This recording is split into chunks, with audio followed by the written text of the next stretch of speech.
Welcome back to Blind Man Morris, and today we're talking about five-minute jobs that you can do on a Saturday morning that could make your Morris run much better. So we'll start with, I think is the most important one, is tyre pressures. It's amazing how many things tyre pressures can simulate problems with, like suspension issues, pulling to one side, poor braking, lack of performance, wandering steering, bad handling, poor fuel economy. There's just loads, and it can also be down to poor tyre pressure. So check your tyres, set them at the pressures you want between 25 and 30. We usually do ours at 28, depending on what sort of tyres you've got fitted. Also check your tyre health, always check your tyre depth. And the other one, and this is a really important one that we found recently, is also check your valves aren't perished. We had an issue with one of our cars which has got big wheels with safety beads on it, with tubeless tyres, and the valves have started to perish and we're leaking air through. So always check those as well. It's really important. So that is the first one. Number one, your tyre pressures and tyre health. Over to the carburetor. The famous HS2 SU carburetor. I love them.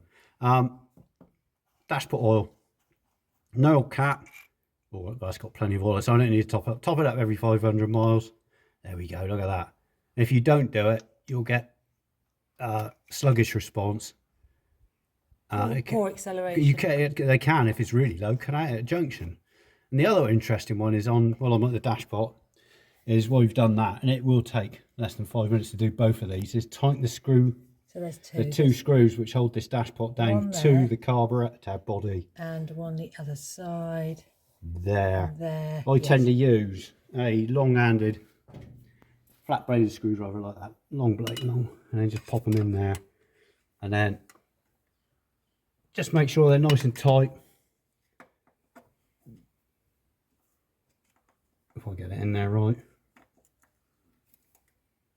Yeah, no, they're good and tight, because obviously they're attached to the manifold. The manifold's attached to the engine block. The engine block vibrates when he starts up, and they do jiggle loose.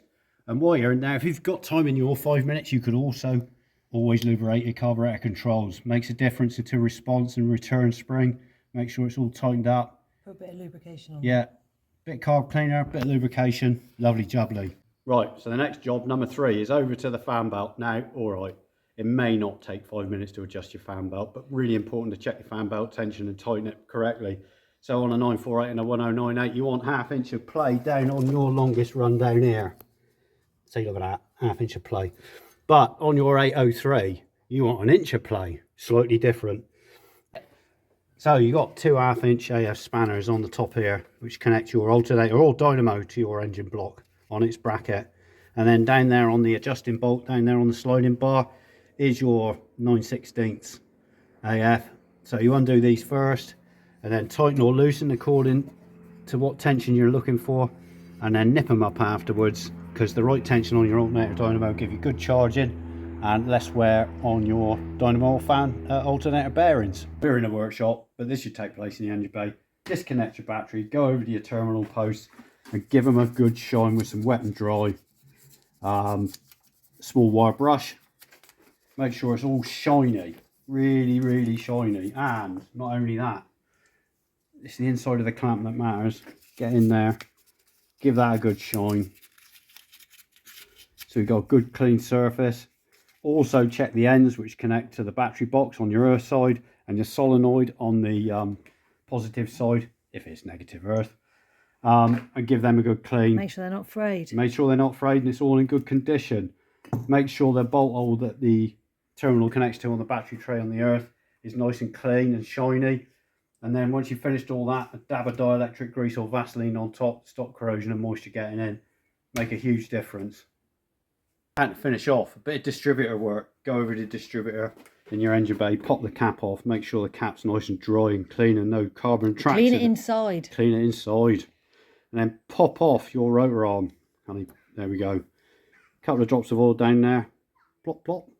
And then underneath there on the side, you can put, you do this one, I don't normally do so that. there's a hole inside. I've moved the camera there. There's a hole inside the distributor. You can put a couple of drops inside as well. And also, lastly, John can probably do this bit. You're going to lubricate the cam. The cam is this thing here. around the middle. Use a tiny bit You of want Vaseline. this is a bit, it's gone a bit soft in the weather. Look, you want the tiniest bit possible. At the most, a The end of a matchstick head. matchstick head. Just put it on A the edge of that tiny can, bit, yeah. and then just spin that round like that. You can't do You that. can't do that on the engine. You'd have to move the engine round. Yeah. But you just wipe that round now. If you get too much on, and I say this from experience, the car won't start. No, because you've soaked the points. And the reason you're doing that actually is to lubricate the distributor. But more importantly, on the cam is, excuse me, more importantly on the cam is it stops wear on the points. So that makes the points last longer. So it's worth doing it. And it is a 5-minute job. Even if you don't do the other bits, you just do oil down the shaft there and grease the cam. You know, that's plenty, really. Yeah, the three oiling points. Oil the distributor itself. Yeah. Oil the main middle bit underneath the rotor arm. Yeah. And also grease the cam. Should we go through the 5? Okay, so just to recap. You want the 5? Yes. Okay. Let's see if I can remember them. At number 1, coming in the charts today was tyre pressures. Massively important. Check them every week. Make sure they're up to the pressure you want, around 28 psi on all 4 tyres. It makes a huge difference. Number 2 was the carburettor. It was a dash pot. Topping that up, dash pot screws that hold the bell housing down to the carb, and the carburettor controls. Number 3 was the fan belt tension. Probably takes around 5 minutes, maybe pushing me like that. Get it right. Half inch on a 1098 and 948, and an inch of play on the earlier 803s. Makes a huge difference if that tension's right. And then we went over to the battery terminals at number 4. Making sure they're shiny, making sure all your connections on your battery terminals to your solenoid, the battery tray, making sure your lead health was in good nick. Get that done. Also saves loads of hassle later on. And last but not least, lubricating your distributor, greasing the cam, oiling the distributor, giving it a bit of lubrication, giving it a wipe down, makes a huge difference to your running. And there's 5 minutes fixes for your Morris you can do on a Saturday morning before you start bombing around in the summer and having a lovely time. And there we go.